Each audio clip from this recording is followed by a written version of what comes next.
Welcome to Phoenix trading. निफ्टीचा आपण overall view आज बघणार आहोत. आज जास्त सेक्टर वाईज मी नाही बोलणार आहे, कारण की मग खूप लेंदी होऊन जातो ते. सो बेसिकली फक्त निफ्टीचा एक लॉंग टर्म व्ह्यू किंवा ओव्हरऑल एक लेवल्स येणाऱ्या काही महिन्यांमधल्या त्या बेसिकली आपण डिस्कस करणार आहोत. आणि एक FII DII चा पण डेटा पण मी थोडासा एक काढून ठेवलाय, सो तोही आपण डिस्कस करूया. तर पहिली लेवल म्हणजे निफ्टीची आत्ताची जी आहे ती 4 दिवसाच्या वाईड रेंज कॅन्डल निगेटिव्ह निफ्टीने बनवल्यात.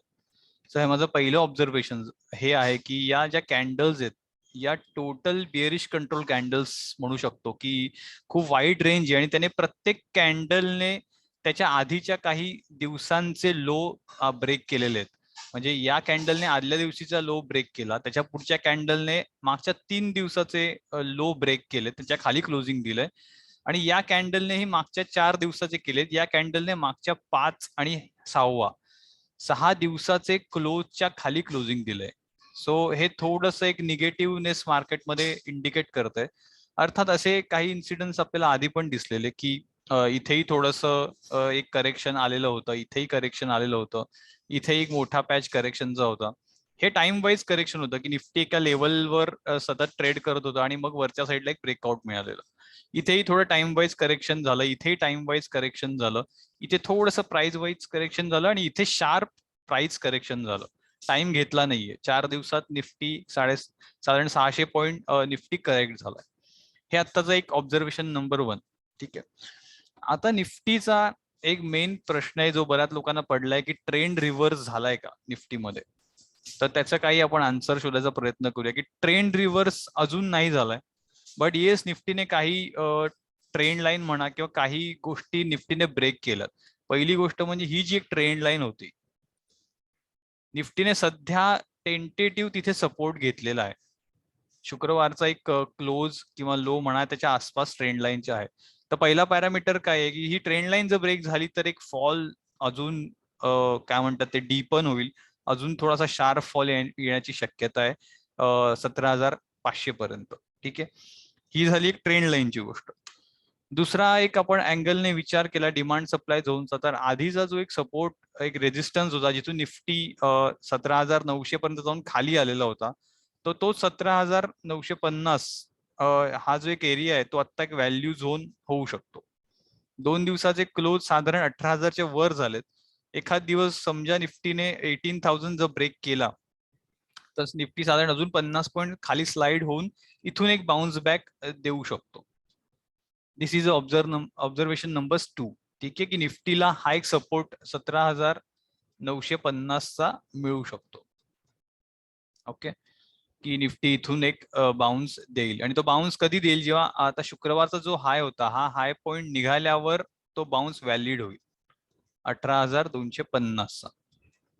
सो 17,950 आणि 18,250 ही एक 300 पॉईंटची जी रेंज आहे ती पण खूप चॉपीनेस असणार आहे. त्यातही खूप उलटसुलट निफ्टी बिहेव करेल आणि जे इंट्राडे प्लेयर आहेत किंवा त्यांनी थोडं जपून या झोनमध्ये ट्रेड करायला पाहिजे. ही जर मी अजून एक लाईन टाकली इथून तर हे झोन थोडं शेकी होऊ शकतं. ह्याच्या वर जर एकदा निफ्टी टिकला 18,300चा एक क्लिअर मुवमेंट परत जशी इथे मिळाली तशी परत इथे मिळेल, किंवा हे ज्यांनी शॉर्ट केलेलं आहे अख्खी शॉर्ट कव्हरिंग येऊन निफ्टी 19,000 पर्यंत पण जाऊ शकतो. सो 18,300 ही आता एक वरच्या साईडला मला वाटतं की पॉझिटिव्ह एक लेवल असू शकते. तर इथून बाउन्स मिळालाच तर तो इथून एक सेल ऑफ होऊ न देणं हे आता बुल्सचं काम असेल.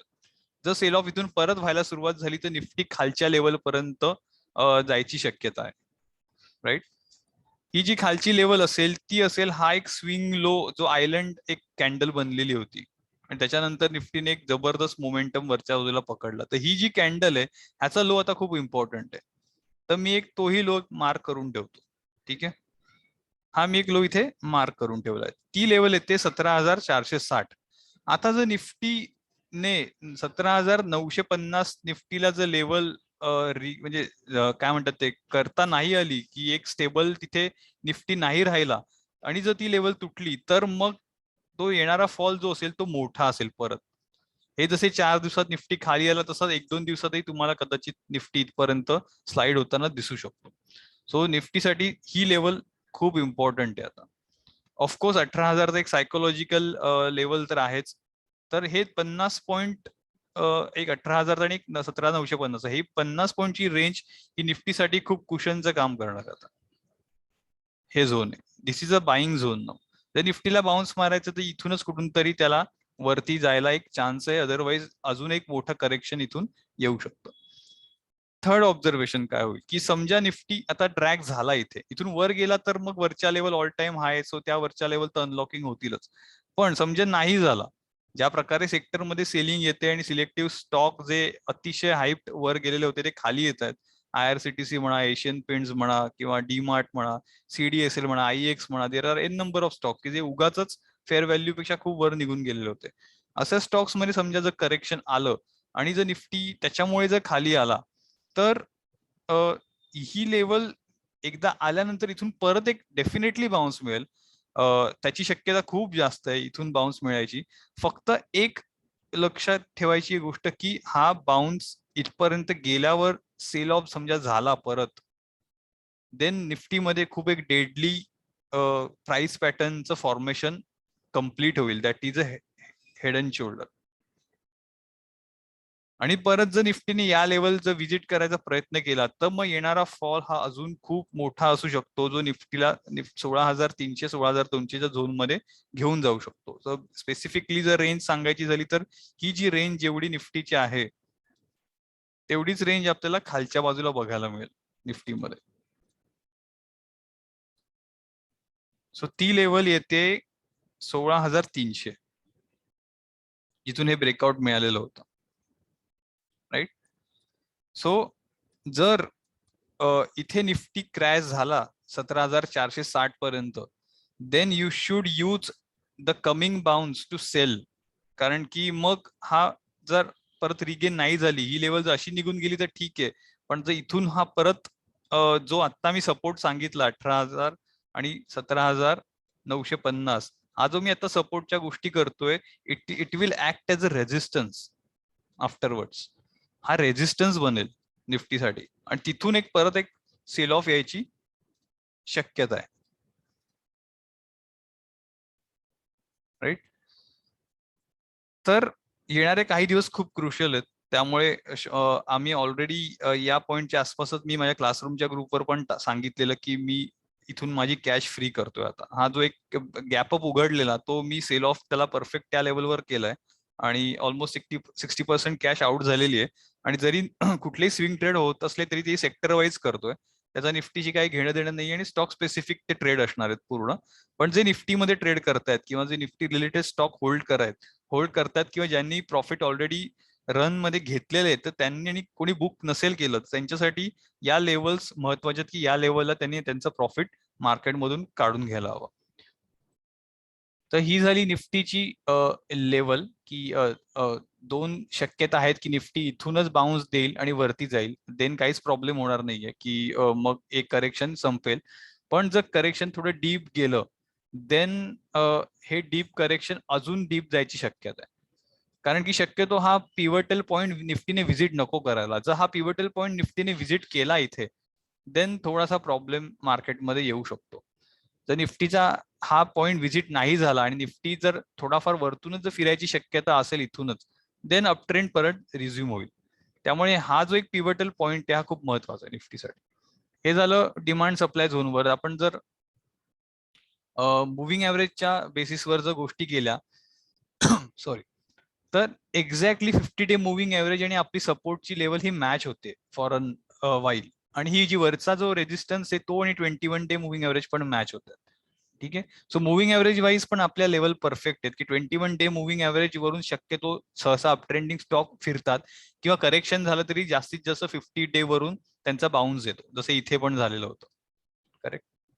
इथे एक 20 डेच्या मुव्हिंगच्या जवळ आला आणि तिथून एक आपल्याला बाउन्स मिळाला. सो इथूनही हा 20च्या आसपास येईल. ही आपली 17,950 ची मी जी लेवल काढली आहे, तिथून एक निफ्टी परत फिरू शकतो on the basis of moving average. तर या दोन्ही गोष्टी टॅली होतात.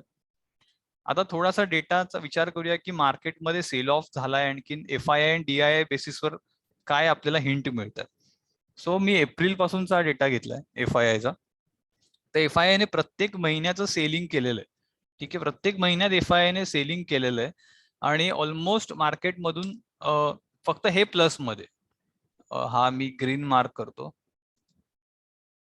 फक्त हा एक प्लस मध्ये महिना गेलेला आहे. सप्टेंबर मंथ होता तो, आय थिंक. तो तिथे फक्त FIIचं बाईंग झालंय.